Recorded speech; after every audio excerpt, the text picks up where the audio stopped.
Hello and welcome to my channel. दोस्तों, क्या आप घर बनवा रहे हैं या फिर प्लानिंग कर रहे हैं घर बनाने का और आप चाहते हैं मटेरियल वेस्ट ना हो, उतना ही मंगवाएं जितना कि यूज हो। तो आज हम इस वीडियो के माध्यम से जानेंगे कैसे हम कंक्रीट वर्क में यूज होने वाले मटेरियल जैसे सीमेंट, सैंड यानी कि रेता और कोर्स एग्रीगेट यानी कि जो हमारी रोड़ी होती है उसकी जो क्वांटिटी है को फाइंड आउट कैसे करें और उतना ही मटेरियल मंगवाएं जितना हमें जरूरत है, क्योंकि समय के साथ साथ सीमेंट का स्ट्रेंथ भी कम हो जाता है और हमारी जो पॉकेट से मनी है उसमें भी कमी आ जाती है।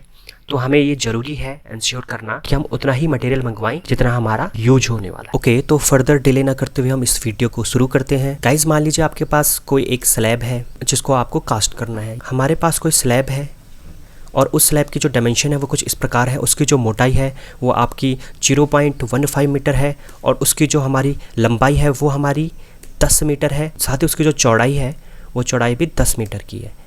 तो आपके पास डायमेंशन आ चुकी है। उसकी जो ऊंचाई, चौड़ाई और लंबाई है वो कुछ इस प्रकार से है।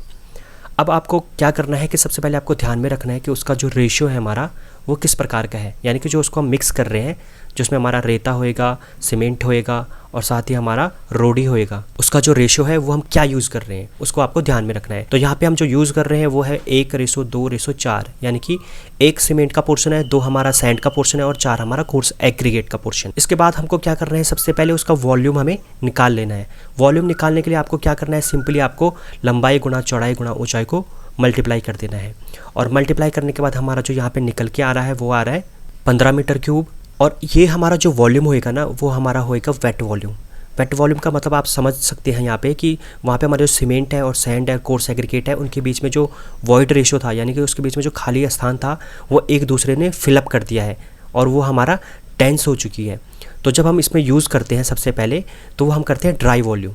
ड्राई वॉल्यूम यानी कि हम भी उसमें सीमेंट भी ड्राई लेते हैं, सैंड भी हम ड्राई लेते हैं और साथ ही हम कोर्स एग्रीगेट को भी ड्राई लेते हैं। अगर हम वेट वॉल्यूम को ड्राई वॉल्यूम में कन्वर्ट करते हैं तो उसके लिए हमारा एक फैक्टर होता है 1.54 का, जिसको हम अपने वॉल्यूम से जो है वो मल्टीप्लाई कर देते हैं। और जो इस प्रकार हमारा जो इस कॉन्क्रीटिंग के लिए वॉल्यूम आता है, जो कि हमारा ड्राई वॉल्यूम होएगा, वो होएगा 23.1 मीटर क्यूब। इसके बाद हम क्या करेंगे, हमारे पास जो रेशियो है 1:2:4 का वो हमें ध्यान में रखना है। इसके लिए हमारा फॉर्मूला है, जो हमारी टोटल क्वांटिटी आई यानी कि हमारा जो टोटल वॉल्यूम आया है उसको हम डिवाइड कर देंगे सम ऑफ रेशियो से। तो यहाँ पे हमारी क्वांटिटी आई थी हमारी 23.10, उसको हमने डिवाइड कर दिया समेशन ऑफ 1:2:4 का। तो यानी कि हमारा जो इसको कैलकुलेट करने के बाद आंसर आता है वो आता है 3.3 मीटर क्यूब। इसके बाद हम कैलकुलेट करेंगे हमारी जो हमारे इंडिविजुअल क्वांटिटी है, जैसे कि हमें सीमेंट निकालना है, उसमें सैंड निकालना है और कोर्स एग्रीगेट निकालना है, क्योंकि हमारा असली मकसद है वो इन्हीं को फाइंड आउट करना है। तो सबसे पहले हम देख लेते हैं सीमेंट की क्वांटिटी किस प्रकार निकालेंगे। इसमें हम क्या करेंगे, सीधा आप इसकी जो हमारे सीमेंट की डेंसिटी होती है 1440, उससे मल्टीप्लाई कर देंगे हमारा जो फॉर्मूले के अनुसार क्वांटिटी आई थी। फॉर्मूले के अनुसार जो हमारा आंसर आया था उससे हम इसको मल्टीप्लाई कर देंगे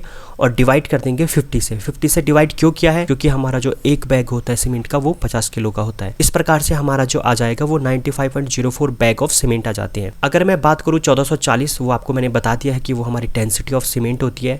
डेंसिटी हमारा होता क्या है, हमारा जो सीमेंट है वो कितना आ पा रहा है 1 मीटर क्यूब के वॉल्यूम में, ये हमारा डेंसिटी को बताता है। तो हमारा जो सीमेंट आता है 1 मीटर क्यूब के वॉल्यूम में वो हमारा आता है 1440 किलोग्राम। ठीक है, तो आपको ये ध्यान में रखना है। इसी के अनुसार हमारा सीमेंट के बैग जो है वो फाइंड आउट किए जाते हैं। इसके बाद हमें निकालना है सैंड की क्वांटिटी। तो सैंड की क्वांटिटी निकालने के लिए आपको कुछ नहीं करना है, 3.3 जो हमारे पास वैल्यू आई थी उसको हमने मल्टीप्लाई कर देना है 2 से। 2 से मल्टीप्लाई क्यों किया है, क्योंकि यहाँ पे हमारा रेशियो जो है सीमेंट का वो 2 है। इस प्रकार से हमारा आ जाता है यहाँ पे 6.6 मीटर क्यूब हमारा सैंड यहाँ पे यूज होने वाला है। वो जो हमारी पर्टिकुलर स्लैब थी उसमें जो हमारी सैंड की क्वांटिटी है वो 6.6 मीटर क्यूब आएगी। आप इसको इस प्रकार से समझ सकते, देखिए हमारे पास जो हमारा ट्रक होता है, ट्रक के जो पीछे हमारा जहाँ पे हमारा सैंड जो है वो कैरी करता है, सैंड का हमारा कितना वॉल्यूम उसमें आना चाहिए, तो हमारा 6.6 मीटर क्यूब आएगा इस क्वांटिटी के लिए।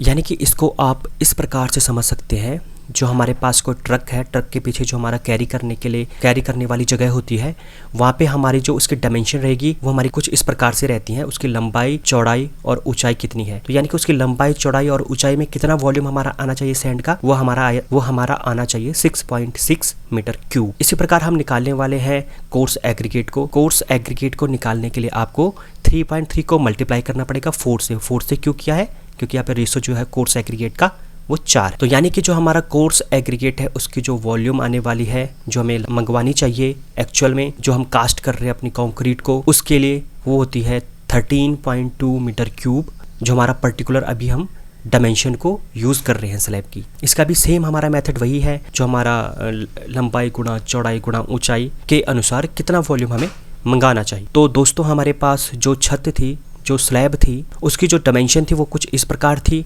और उसको जब हमने फाइंड आउट किया तो उसमें हमारा सीमेंट की क्वांटिटी 95 बैग आई, सैंड की क्वांटिटी हमारी 6.6 मीटर क्यूब आई और कोर्स एग्रीगेट की क्वांटिटी हमारी 12.2 मीटर क्यूब इस पर्टिकुलर डायमेंशन के लिए आई। तो आज के लिए इतना ही। इस वीडियो को देखने के लिए आपका धन्यवाद।